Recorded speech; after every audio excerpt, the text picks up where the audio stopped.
और जिसने कारगिल में अपना खून बहाया, दुश्मन से लड़ाई लड़ी, उसकी पत्नी को भी इन्होंने नंगा करके घुमाया।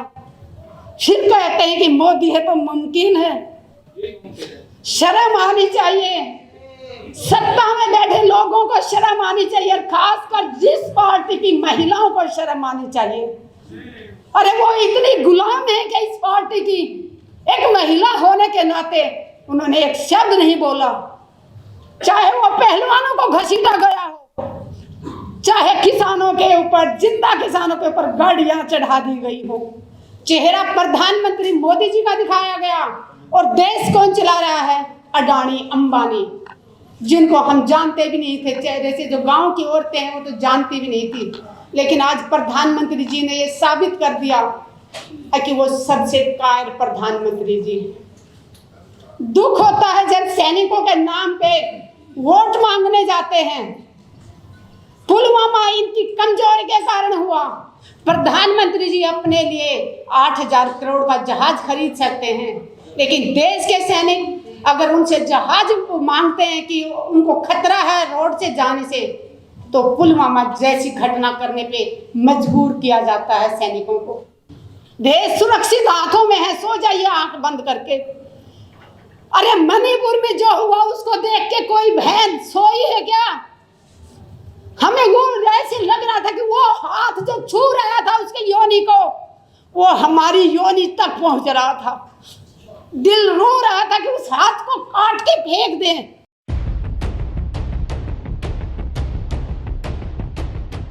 धन्यवाद। यहाँ पर आए हुए सभी सज्जनों को मैं हाथ जोड़ कर नमस्कार करती हूँ। राष्ट्रीय सुरक्षा बहुत जरूरी है। देखिए, अगर देश में हम आगे बढ़ सकते हैं जब हम सिक्योर होंगे।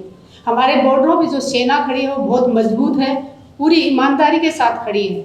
हमारी भारतीय सेना, पूरा विश्व जानता है कि भारतीय सेना कितनी मजबूती के साथ, खाना मिले ना मिले, जूते मिले ना मिले, चाहे नंगे पैर पीटी शूज में, लेकिन उनके हौसले हमेशा बुलंद रहते हैं। लेकिन जो सरकार दिखावा करती है, वो सैनिकों का सम्मान नहीं किया, कभी नहीं किया इस सरकार ने। हम कभी नहीं भूल सकते कि जंतर मंतर पे, चाहे 14 अगस्त 2015 की बात करें, 30 अक्टूबर 2017 की बात करें, किस तरह से हमारे देश के बहादुर सैनिकों को घसीटा गया, वीर नारियों को घसीटा गया। डबल वीर चक्र, जिन्होंने पाकिस्तान का जहाज गिराया था 1965 में, 1971 में, उन डबल वीर चक्र विंग कमांडर नेब को घसीटा गया। वो चीज़ हमें जब तक जिंदा रहेंगे हमेशा याद रहेगी। और दूसरा, दिखावा करते हैं, जब ये पेंशन की बात करते हैं सैनिक, तो ये कहते हैं कि देश में पैसा नहीं है। प्रधानमंत्री जी अपने लिए 8,000 करोड़ का जहाज खरीद सकते हैं, लेकिन देश के सैनिक अगर उनसे जहाज मांगते हैं कि उनको खतरा है रोड से जाने से, तो पुलवामा जैसी घटना करने पे मजबूर किया जाता है सैनिकों को। मुझे दुख इस बात का होता है कि जो हमारे नेशनल चैनल हैं वो सब के सब अपना जमीर बेच चुके हैं। मैं उनसे पूछना चाहती हूँ, मोदी जी सदा कुर्सी पे नहीं रहने वाले। जिस दिन वो कुर्सी से चले जाएंगे, क्या तुम्हें लगता है तुम चैनल ढंग से चला पाओगे? आज जनता भूखी मर रही है, बेरोजगारी इतनी चरम पे है, भूखमरी इतनी चरम पे है, महिलाओं को नंगा करके घुमाया जा रहा है, और हमारे चैनल में बैठे लोग अपना जमीर बेच के मुंह बंद करके बैठे हुए हैं। जब इस देश का इलेक्शन हुआ था 2014 में, हम बहुत खुश हुए थे कि हमारे देश को एक बहुत अच्छा प्रधानमंत्री मिलने जा रहा है। हमारे साथ उस टाइम भी बहुत बड़ा धोखा किया। हम चेहरा देख रहे थे मोदी जी का कि देश को ये चलाएंगे। इनकी अच्छी अच्छी बातें सुन के हम बहुत खुश हुए थे कि हमारे देश का बहुत भला होने वाला, लेकिन पूरे देश के साथ इतना बड़ा धोखा होगा ये हमने नहीं सोचा था। चेहरा प्रधानमंत्री मोदी जी का दिखाया गया, और देश कौन चला रहा है? अडानी अंबानी, जिनको हम जानते भी नहीं थे। चेहरे से जो गांव की औरतें हैं वो तो जानती भी नहीं थी, लेकिन आज प्रधानमंत्री जी ने ये साबित कर दिया कि वो सबसे कायर प्रधानमंत्री जी। दुख होता है जब सैनिकों के नाम पे वोट मांगने जाते हैं। पुलवामा इनकी कमजोरी के कारण हुआ। इंटेलिजेंस का कान और आंखें बंद करके सोया हुआ था? अगर वो ईमानदारी से अपना काम नहीं कर रहा था तो सरकार क्या कर रही थी? और अगर इंटेलिजेंस ने अपनी रिपोर्ट दी थी तो वो किसको दी थी? और उसके बाद सरकार में बैठे लोगों ने संज्ञान क्यों नहीं लिया उस पर? क्यों नहीं? जब उनको पता चल गया था कि इस रास्ते से जाने से विस्फोट हो सकता है, तो जिसने भी एयरलिफ्ट से जाने से मना किया, परमिशन देने से मना किया, उसका नाम देश के सामने आना चाहिए। देश की जनता जाग चुकी है। बहुत देर तक इन्होंने धर्म के नाम पे लड़ा लिया, जाति के नाम पे लड़ा लिया, बट अब देश जाग चुका है। देश के समझ में आ गया है, अगर आप भी नहीं बोले तो हम बोलने लायक ही नहीं रहेंगे।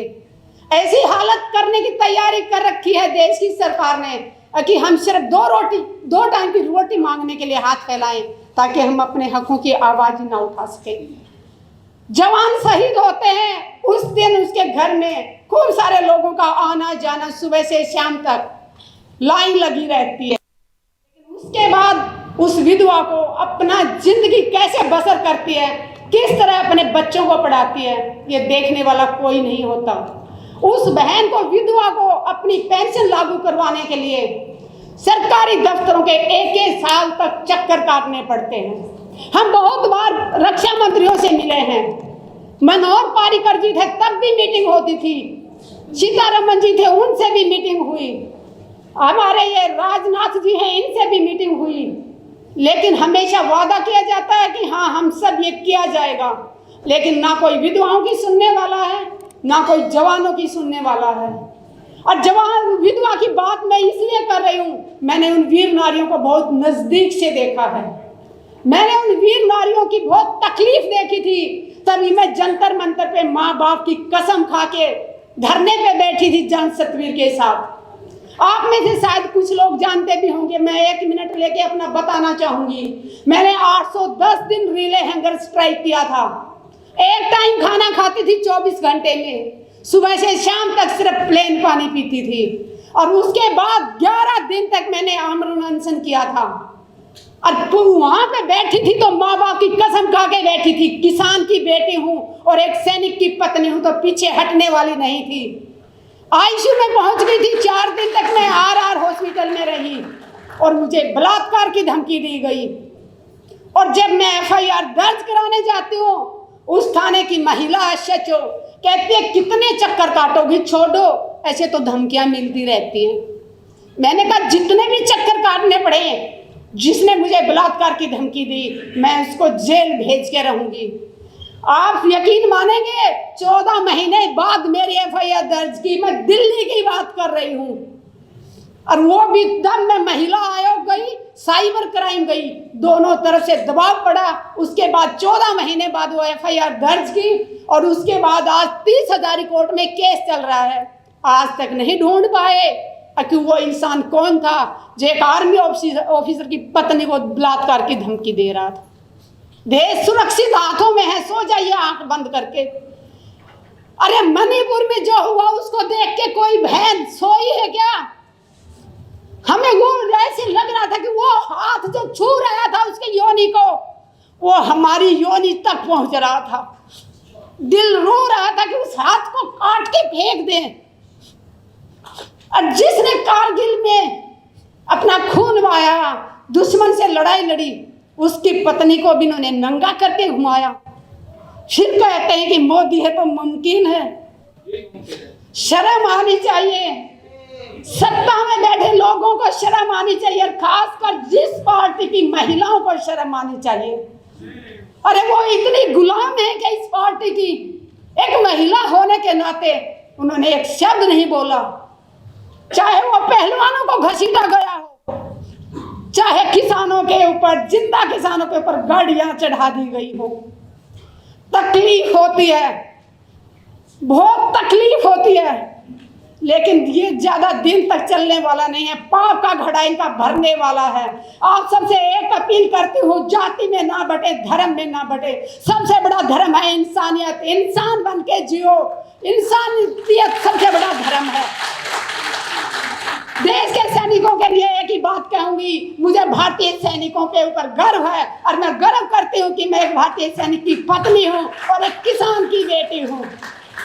अत्याचार ना सहो, जितना अत्याचार सहोगे उतना ज्यादा दबाया जाएगा। पुलवामा में जो भाई शहीद हुए उनकी पत्नियों के मैं तकलीफें बताऊं आप लोगों को। वो शहीद हो जाता है, विधवा हो जाती, वो एक ठीक है, अलग बात है। वो देश के लिए बड़ी गर्व करती है कि मेरे आदमी ने शहीदी दी, गर्व महसूस करती है। लेकिन उस विधवा को कितनी तकलीफ,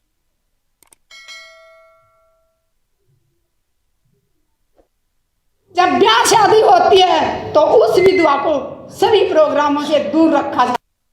कहा जाता है ये तेल नहीं चढ़ाएगी, ये हल्दी नहीं चढ़ाएगी, ये तो विधवा है। मैं देश की मातृशक्ति से अपील करती हूँ, विधवाओं का ऐसे तिरस्कार ना करो। उन्होंने अपने सुहाग को देश के लिए दिया है। अरे वो अशुभ कैसे हो सकती है?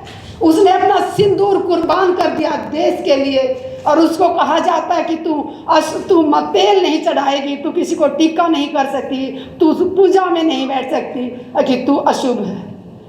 अशुभ तो ये लोग हैं जो दिखावा करते हैं, मुंह में लड्डू खिलाते हैं सैनिकों के और पीठ में छुरा घूंपते हैं। अगर ये सच्चे होते तो आज तक पुलवामा के ऊपर कमेटी क्यों नहीं बनाई? अगर बनाई है तो उसमें कौन कौन सदस्य हैं और वो जांच कहां तक पहुंची? पूछता है भारत प्रधानमंत्री जी से। और प्रधानमंत्री जी कब तक भागोगे देश के सवालों से? इनके सांसद जब भी कोई सवाल करता है, चाहे पीटी उषा मैम से मैंने सवाल किया था जंतर मंतर पे तो वो भाग गई थी, मीनाक्षी लेखी से बात की तो वो भाग गई थी, जिससे भी सवाल करते हैं वो भाग रहे हैं। आज देश का बच्चा बच्चा जाग चुका है, प्रधानमंत्री जी से सवाल पूछेगा और आज नहीं तो कल प्रधानमंत्री जी को देना होगा, जवाब देना होगा। जय जवान जय किसान।